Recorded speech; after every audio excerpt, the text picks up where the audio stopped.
is up, everyone? It is another glorious day, and we are here once again for Freedom in 5 Minutes. My name is Dean Soto. Today, what do you love? Luna, here's something. Go get him! Go get him! I don't know what she's getting, but she's getting something. Oh, man. Today, we're going to be talking about how it doesn't have to be crazy at work. So there's a great book that came out called It Doesn't Have to Be Crazy at Work by Jason Fried. And the same guy who wrote Rework, same guy who wrote Getting Real, and I believe Remote. I haven't read Remote, so but there's a really good interview with him with Chase Jarvis from Creative Live. And I'm not going to re-summarize the book or anything like that. I'm actually not even going to talk about the book, really. But more of the concepts that are a part of, you'll find in the book itself, but really I'm going to be talking about it from my point of view. So sit back, relax, and we're going to talk about why it doesn't have to actually be crazy at work. Did you get him? Did you get him, baby, huh? You got him, huh?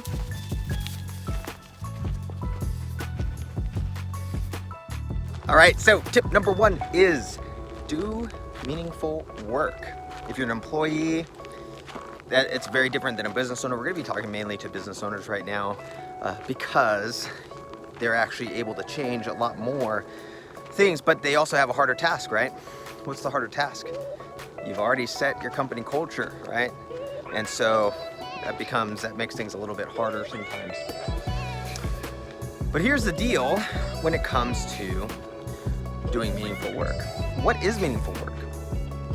Well, a lot of people have the idea that things like creating proposals and sending proposals out to customers is meaningful work. Writing those, 10-page proposals, making them look pretty and all that other stuff.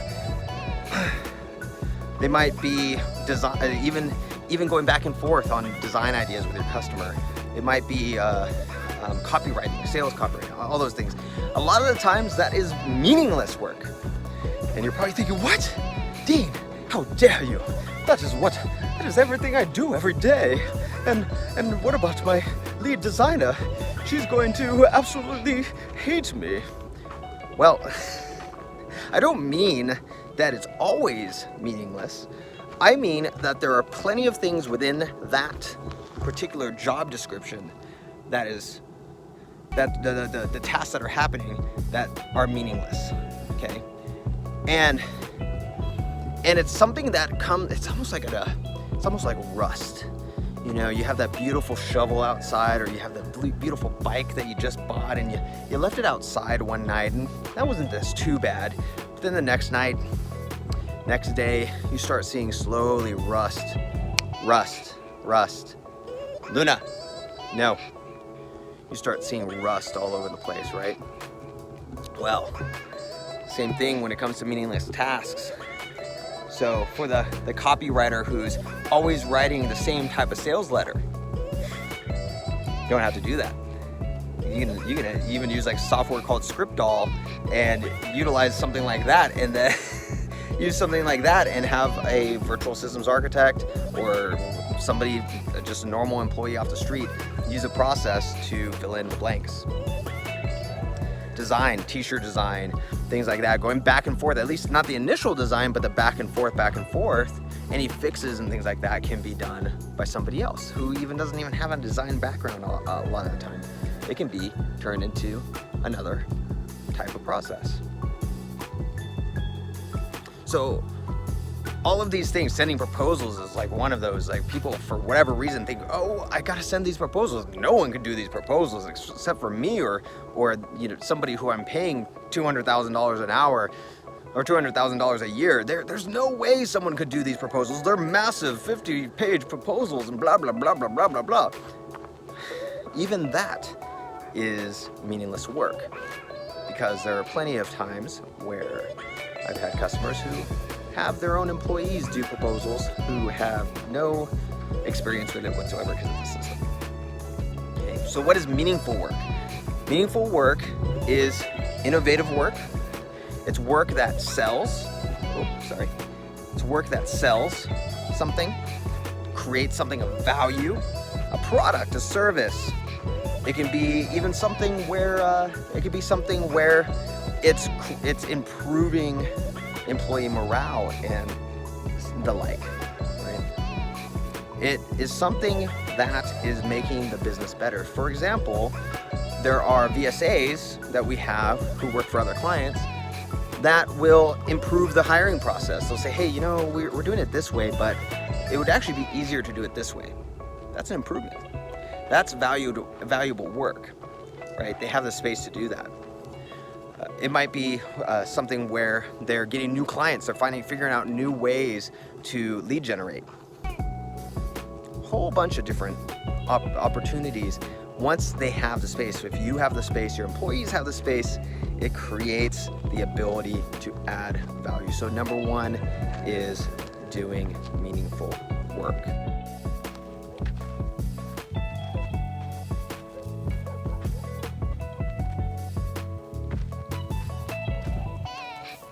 All right, so number two is stay small. Stay as small as possible. In America, one of the ways that you can judge whether or not somebody's successful in a business is how big their business is, right? The bigger, if you get asked on the street, if you ask or get asked by someone who you just met, hey, how big is your business? How is your business doing? How many employees do you have? They want to hear that you have, hundreds, thousands of employees, right? That question is a loaded question. And so if you say, well, I have 4, or I have 1, I have 0 employees, then they immediately look at that and say, yeah, this guy's a lowlife, a loser. That sucks. Well, but here's the deal. It's cool. Don't worry about it. Don't let them get you down. The smaller you are, the better. All right? The smaller you are, the better, because it means that you're maximizing efficiency. You're maximizing what you can deliver value-wise with what you actually have. You're creating these constraints, right? So I have a client who they just reached the Inc. 500, reached Inc. 500, doing very well in the oil supply business. They are amazing, and they keep things small. They do not want to grow.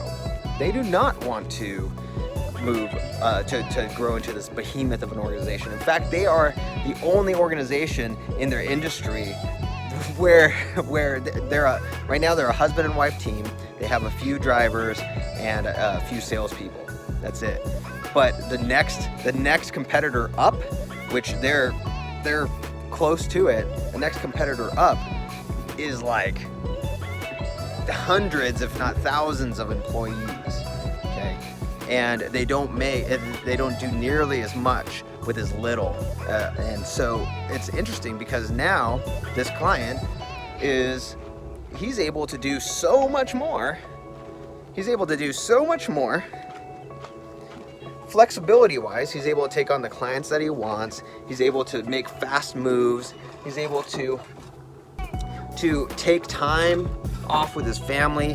His employees are able to take time off with their family. They know each other. They're very close to the customer, and there's a whole lot of flexibility that's involved with that.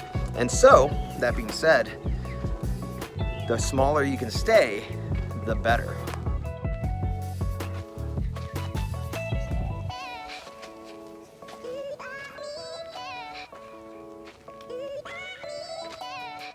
All right, and tip number 3 is always be as lazy as possible.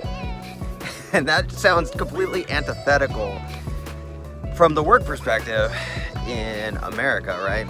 We're not supposed to be lazy. We want to work hard. We want to put in a lot of hours, all that other stuff. Well, what I mean by this is that there's always a better way. There's always a better way. So back when I was in Kuwait, when I was deployed for Operation Iraqi Freedom, I was an intel analyst, an intel sergeant for this logistics thing, a logistics unit. Basically, we monitored all the attacks along supply routes in Iraq. And when we got there, there was an active duty unit that we were replacing. Now, active duty, so I was a reservist, and active duties and reservists, they don't really look too kindly on reservists. You know, we're weekend warriors and so on. But one of the things, so they know the Army really well. But one of the things they don't have, which they saw right away, was that they don't have a lot of other life experience from different places of work. So when I got there, they were doing what was called trend analysis, looking at trends of attacks along supply routes. And then what they would do was they would put all of these daytime groups, they would put all of these events into this Excel spreadsheet as they happened throughout the day. And so they had, the way that it had to be done, or the way at least they were doing it, was they had spreadsheet after spreadsheet after, they had like 4 or 5 spreadsheets that they had to use, because it was from, the attacks were from this time to this time, and that time to that time. So they used all these different spreadsheets, and I'm looking at it going, whoa, it's interesting. But as it turns out, it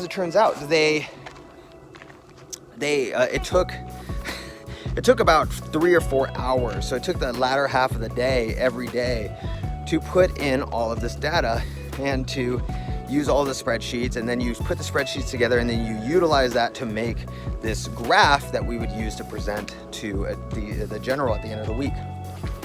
Well, the first time I did that, I was like, there is no way in heck I'm ever doing this again. This is retarded. And what they were trying to do, but they didn't have the knowledge of doing it, they didn't have a chance to step back either, because in their minds they're saying, this is the way we've always done it, this is the way to do it, there's no other way to do it. And we have to be doing a good job, because we're working 3, 4, 5 hours on this thing, right? So we have to be doing a good job. Like we're doing hard work with this thing, right? Well, what they were trying to emulate was a database. They were trying to emulate a database with Excel spreadsheets. And what they didn't realize, or what they weren't trained on, or they never had any real world experience on, was Microsoft Access, which was a database, right?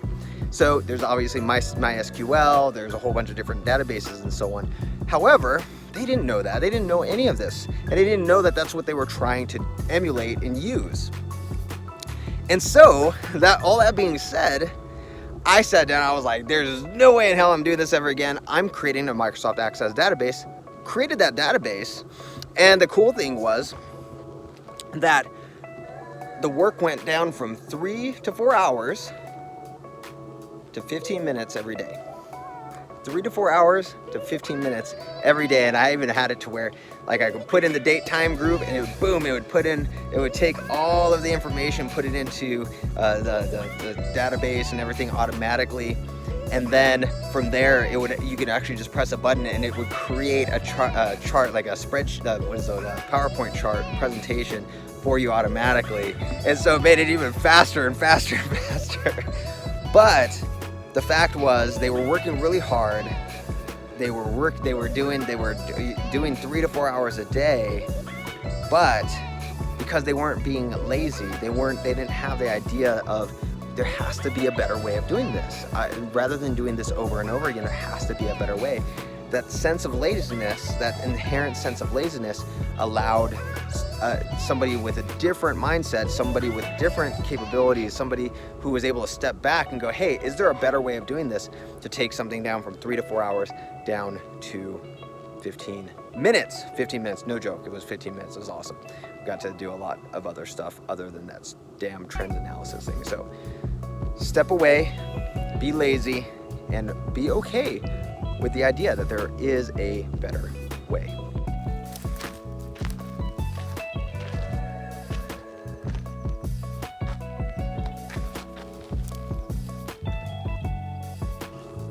All right, that's not an exhaustive list. Those were 3 tips on how to make work not so crazy don't have to be crazy at work. And there's a lot more. There's a lot of other things you can use, but to me, the last one, the number 3, is the best. You want to be as lazy as possible. That's why I created Freedom in 5 Minutes. Go to freedomin5minutes.com. 5 minutes a day. You can outsource whatever it is you're doing. 5 minutes a day. They will create processes for you. Processes for you. A virtual systems architect will create a process for you off of that 5 minutes. Then they'll do it. You'll never have to do it again. A lot cheaper than hiring somebody, an employee, and then trying to train them and all that other stuff. There's a better way, and it's the same thing. It's that same concept, that there's a better way. So Freedom in 5 Minutes, go check that out. freedomin5minutes.com. There's a masterclass. There's a business process scorecard. You're gonna love it. So I'll see you in the next video. See ya.